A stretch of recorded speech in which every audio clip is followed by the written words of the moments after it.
आता हे जे वाल्मिक कराड आहे त्यांची गुंडागर्दी त्या भागामध्ये खूप मोठी आहे। खरं तर आमदार धनंजय मुंडे साहेब असले, मंत्री असले तरी त्यांच्या मतदारसंघामध्ये त्यांचं काहीच चालत नाही। ज्यांच्या शिवाय धनंजय मुंडेंचं पाने हलत नाही ते वाल्मिक कराड। धडधडीत लोकांनी वाल्मिक कराडचं नाव घेतलं आणि हे काही खोटी गोष्ट नाहीये। बीडमध्ये काहीही घडलं तरी वाल्मिक कराड हे नाव चर्चेत येतं।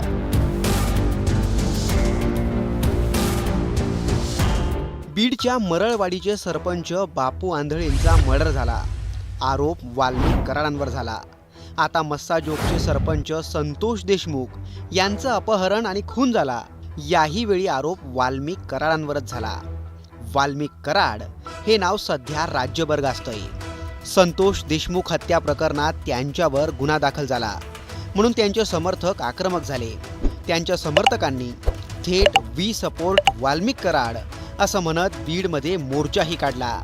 यावरून बीडमध्ये धनंजय मुंडे बॉस आहेत की मग वाल्मिक कराड आहेत असे प्रश्न आता विचारले जात आहेत। नेमकं वाल्मिक कराड यांची बीडमध्ये हवा का आहे आणि धनंजय मुंडेंबरोबर वाल्मिक कराड यांचे काय संबंध आहेत याचाच सविस्तर आढावा या व्हिडिओतून घेणार आहोत। आता हे जे वाल्मिक कराड आहेत त्यांची गुंडागर्दी त्या भागामध्ये खूप मोठी आहे। वाल्मिकी कराडला गुन्हा नोंद करून सुद्धा तो इकडे फिर तिकडे फिर, मध्य प्रदेशला फिर, इकडे फिर तिकडे फिर, हे चाललंय। हे कसं महाराष्ट्र सरकारला जमते?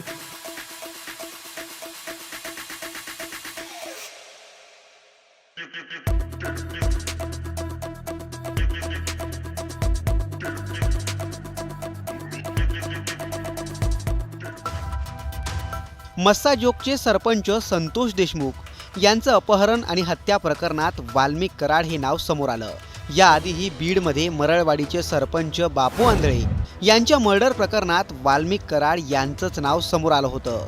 त्यावेळी रोहित पवारांनी वाल्मिक कराडांचा थेट गुंड म्हणून उल्लेखही केला होता। आता हे जे वाल्मिक कराड आहेत त्यांची गुंडागर्दी त्या भागामध्ये खूप मोठी आहे।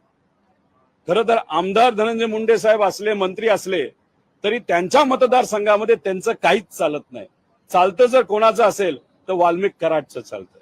छोटे मोठ्या व्यावसायिकांना त्रास दिला जातो, जे निष्ठावंत कार्यकर्ते आहेत खोटा गुन्हा दाखल केला जातो आणि मग अशा पद्धतीने पोलिसांचा वापर, तिथं शासकीय यंत्रणेचा वापर, जमीन हडपणं असेल, एखादी व्यापाऱ्याकडे समजा एखादी डिस्ट्रीब्युटरशिप असेल त्याच्यामध्ये सुद्धा या लोकांना मलिदा बाहेल असे हे वाल्मिक कराड आहेत।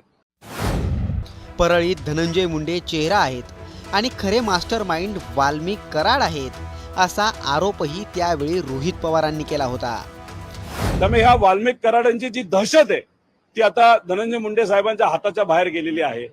त्यामुळे जे काय तिथं चालू आहे आज गुंडागर्दी त्याचं पूर्णपणे जबाबदार कोण असेल तर ते वाल्मिक कराड असतील। त्यांच्याबद्दलचं एक जे वातावरण आहे ते तशाच पद्धतीचं आहे। पण गेल्या काही महिन्यांमध्ये, वर्षांमध्ये जर आपण बघितलं तर त्यांचं वलय त्या भागामध्ये जरा जास्तच वाढलेलं आहे। आता ही मस्साजोगचे सरपंच संतोष देशमुख यांच्या हत्ये प्रकरणात आमदार संदीप क्षीरसागर यांनी वाल्मिक कराड यांचं लोक धडधडीत नाव घेत असल्याचं सांगितलं होतं आणि धडधडीत लोकांनी वाल्मिक कराडचं नाव घेतलं आणि हे काही खोटी गोष्ट नाहीये। हे जिल्ह्यातल्या कुणालाही विचारलं तरी ही वस्तुस्थिती तिथली, म्हणजे राजकारण आणायचं म्हणून नाही। लोक तिथं गेल्यानंतर तक्रार करतात आणि हे कॅमेऱ्यासमोर लोक बोलतात तिथे।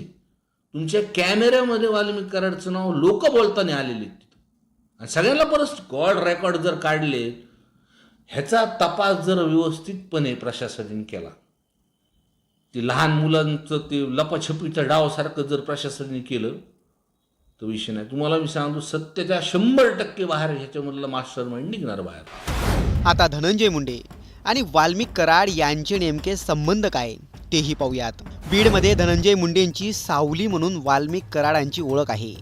तालुक्यातील लोकांचे प्रश्न, प्रशासकीय कामे, राजकीय सभा, बैठका, धनंजय मुंडेंचा सगळा कारभार वाल्मिक कराडच सांभाळतात। वाल्मिक कराड यांची मॅनेजमेंटचा बादशाह म्हणून ओळख आहे। काम कोणतंही असो ते करतात अशी त्यांची ओळख आहे। वाल्मिक कराडांवर बालपणापासूनच गोपीनाथ मुंडेंचा प्रभाव होता। वाल्मिक कराड हे गोपीनाथ मुंडेंच्या घरात कामाला असल्याचंही सांगण्यात येतं। वाल्मिक कराडांनी गणेश मंडळाच्या स्थापनेतून राजकारणात प्रवेश केल्याचंही बोललं जातं. कराडांना पहिल्यांदाच पंडित अण्णा मुंडेंनी नगरपालिकेच्या निवडणुकीत उतरवलं होतं. कराडांनी ती निवडणूक जिंकली. पुढे मुंडेंच्या घरात फूट पडल्यावर वाल्मिक कराड यांनी धनंजय मुंडेंची साथ दिली. तेव्हापासून ते आजतागायत वाल्मिक कराड हे धनंजय मुंडेंसोबतच आहेत. दसरा मेळाव्यात भाषण करताना पंकजा मुंडेंनीही भर सभेत वाल्मिक कराड यांच्याशिवाय धनंजय मुंडेंचं पानही हालत नाही असा उल्लेख केला होता. कुठे रे ते?